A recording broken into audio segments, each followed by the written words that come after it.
Now, back to Wanted dito sa TV5.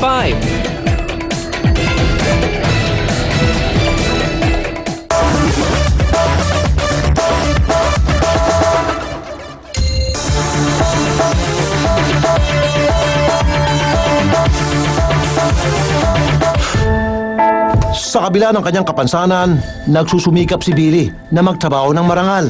Yun nga lang, ginulo siya ng mga uniformadong baluktot ang pamamaraan. Lagi ko nahalala yan. Bakit nangyari sa akin yung ganyang bagay? Wala na nga akong pa, pero naghahanap buhay, nakakaiyak po, naiiyak ako doon sa pangyayari. Wala naman po ako talagang illegal, kaya ako nanggigigil, nangkagalit ako sa galit. Agad kong tinawagan ang itinuturo ni Billy na pasimuno ng panghulidap sa kanya. Ang pangalawang hepe ng Presinto 1 sa bagong baryo lungsod ng Caloocan. Hello. Hello, magandang hapon po. Police Senior Inspector Garcia. Sino ka? Si Rafi Tulfo po, sir.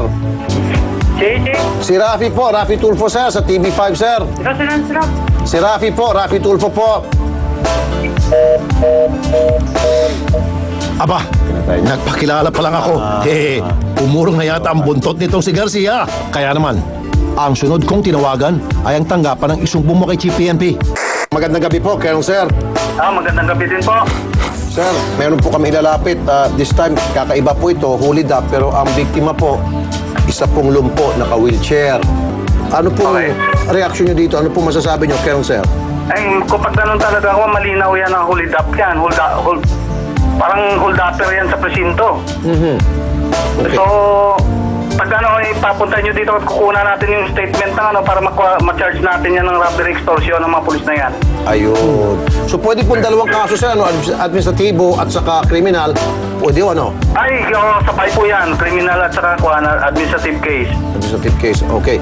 As usual, sir, sobrang maraming salamat po, Colonel Dueña, sir. Sige, anytime po, papuntahin nyo na po kagad yung complainant. Di rin kami tumigil na kuna ng panig ang mga inireklamong pulis Caloocan. Wala si Captain Garcia na nasa statement. Pero, ni anino ng mga inireklamong pulis, wala sa kanilang presinto. Inusisa rin namin ang kanilang blatter. Batay sa kopya na aming nakuha.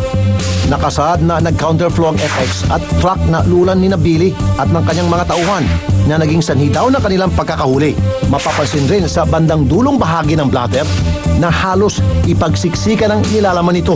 Mapupuna rin na dikit ito sa mismong pirma ni Billy, habang ang iba naman sa mga nakapirma ay may maluwag na espasyo pa. Makailang beses namin pinuntahan ang Substation 1 ng bagong baryo Caloocan City para hingan ng paliwanag ang mga pulis na gumawa ng blatter ni Billy. Pero ngayon po wala talaga, sir? Wala. Ngayong araw, naka-ano sila niyan, naka-off sila. Kumbaga, pahinga sila muna. Ngunit sa aming pagdating, walang Garcia, Relo at Acosta na nagpakita sa aming kamera. Para ipaglaban ang kanyang naapakang karapatang pantao, sinamahan namin si Billy sa complaint desk ng PNP para magsampa ng kasong administratibo laban sa 3 pulis Caloocan. Sa salaysay nung nagre-reklamo, ay pwede pong makasuhan yung mga pulis na reklamo niya ng grave misconduct. At kung sakali po na sila ay mapapatunayan na nagkasala, ang penalty po nito ay either suspension, demotion, o kaya dismissal from the service.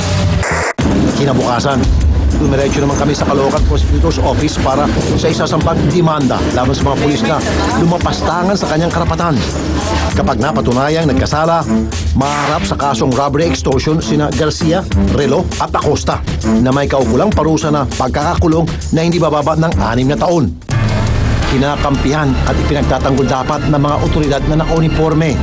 Kabaliktaran nito ang naranasan ni Billy. Kaya naman, hindi ko siya masisisi sa huli niyang ibinigay na mensahe. Ay, mag-ingat sila doon sa lugar na yun ng presinto. Bagong baryo Caloocan, sobra pulis dyan. Dahil wala kang makukuhang reserve and protect na pulis. Wala kang makukuhang doon sa kanila. Susunod, Kapitana sa Maynila, trip daw ipitin ang mga dokumento ng nasasakupan.